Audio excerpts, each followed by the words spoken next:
So I'm just up here in Vientiane still. I'm just looking on the iPhone here on the compass. Just to the northwest is a big storm rolling towards Vientiane. If you've ever been to Vientiane, you know it's a pretty flat, and there's not that many high rises. So if you are perched up at all, you get a good view of whatever's coming in. And having mountains just to the north, you get some good storms coming in. I don't know how long I'll be able to sit out on the balcony. The wind's just coming in, starting now. So it'll be raining hard soon. But I've been talking on a few videos about my time in Thailand and Laos. And when I look back, over 20 years, I've lost a couple of mates to addiction over here. Alcohol, always alcohol. And a few people that I know, but they were more acquaintances. All alcohol. Now, the thing is with that I found, I think, disturbing, was I didn't really know. One of my mates, I sort of suspected it, and we did kind of talk about it. But it was only when their girlfriends told me, because I don't go out drinking that much, once or maximum twice a week, and just beers these days and that. And they'd roll up at 8, 9 o'clock and we'd have something to eat, have a few beers, and then they seemed fine to me. But it was when their girlfriends come and told me, oh, so-and-so, he drinks all day during the day. And I said, well, he's fine when I see him, yeah. They say that's because he falls asleep at 4 or 5 in the afternoon, wakes up at 8, has a shower, and he'll come out and see you. So I go, oh, okay. But anybody who's had friends like that, well, there's not much you can really do about it in many ways. It's just that over here it almost gets out of control. Especially if you've got a girlfriend who's into the nightlife scene as well, so she's drinking as well. And especially if you've got a lot of disposable income to do that. Not that, example, Thailand's that cheap anymore. Like it used to be a lot cheaper.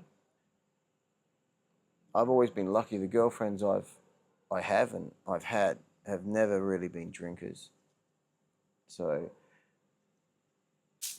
if I was a drinker, well, that'd end that, because they don't really want to hang around that sort of garbage. So it makes it doubly important to be careful about who you choose over here.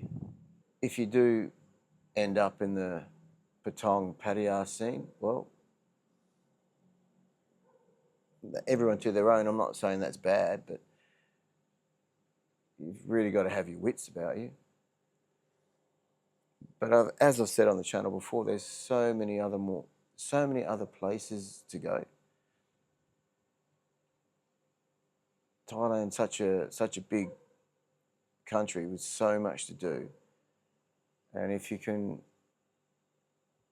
stand your own skin for a few hours, not tension in a bar or a pub somewhere, then you'll do all right.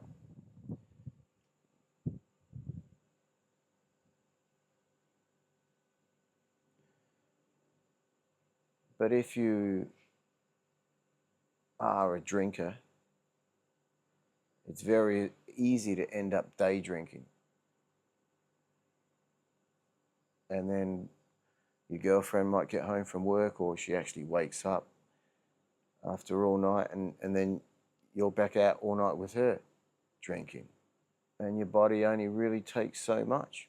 And then you've got drink driving, which I think is getting a lot better these days. Well, I can speak about Bangkok. I think it's getting, but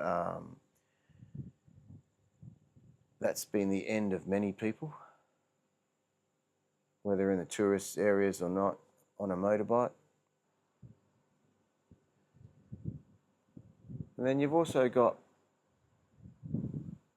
another, you could almost call it addiction, I suppose, is the house in the hometown syndrome that a lot of guys seem to fall into, and some guys with money, but some guys say, oh, it's only 10 million baht or whatever, but well, you might need that 10 million baht in 20 years. And the other argument is, oh, I've got kids, so I'm setting it up for my kids, and that's admirable. But are you really doing that? Because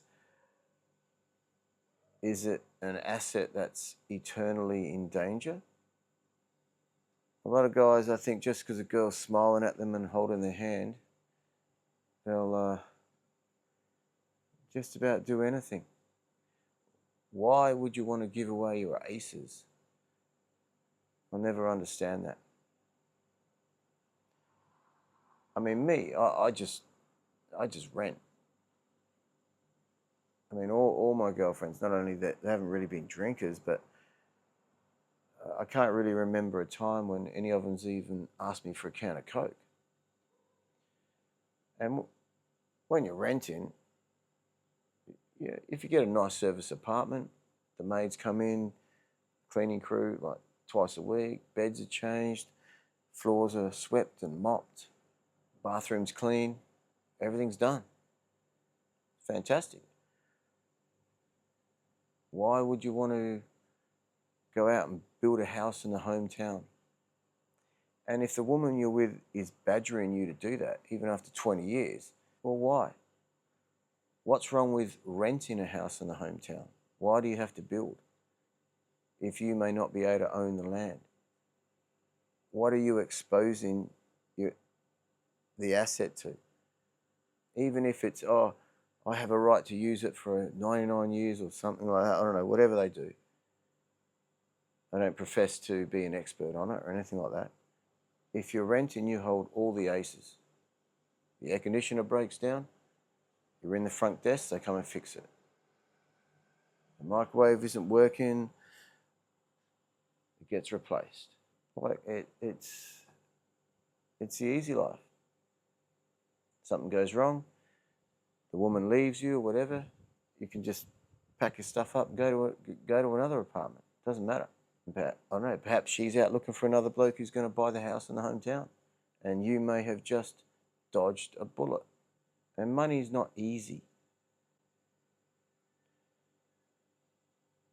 Sometimes you have it, and who knows what you're going to have in 20 or 30 years. I'm not sure how long this storm's going to sit out where it is. It was coming this way. The wind's died down now, so I'm not sure. But if you ever do come up to Vientiane, or down if you're in China, or across if you're in Vietnam, and you like chilled out places, I think Vientiane is, and Nong Khai across the river, Nong Khai as well, fantastic. Although the LCR, the Laos-China Railway, is changing Vientiane. There's traffic now in Vientiane, believe it or not. As I've said on the channel before, if you had come to Vientiane, say 15 years ago, and you came here now, and you hadn't been here in between, you'd be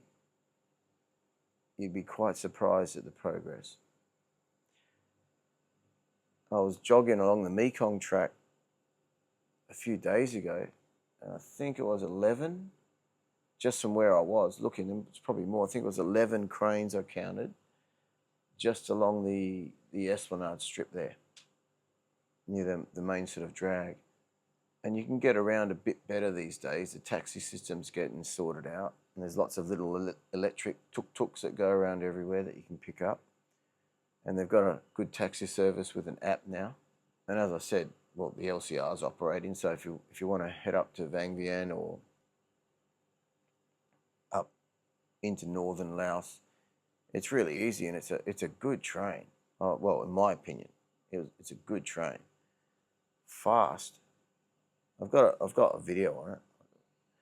Under 4 hours, all the way from basically the Chinese border right down into Vientiane Station. Amazing. Another little tip if you're ever in Vientiane is it's advisable this time of year to walk around with an umbrella, even the small ones that you can push out, because it can be bright and sunny, and you go inside for a meal or something, you come out, and it's not only raining, it's torrential, massive drops. Like you walk 2 meters and you're half drenched. And I'm just looking at one of the weather apps now, and it's about to start pouring. So thanks for watching if you made it this far. I appreciate it, and hope you get something out of the channel as time goes by. But yeah, thanks for watching.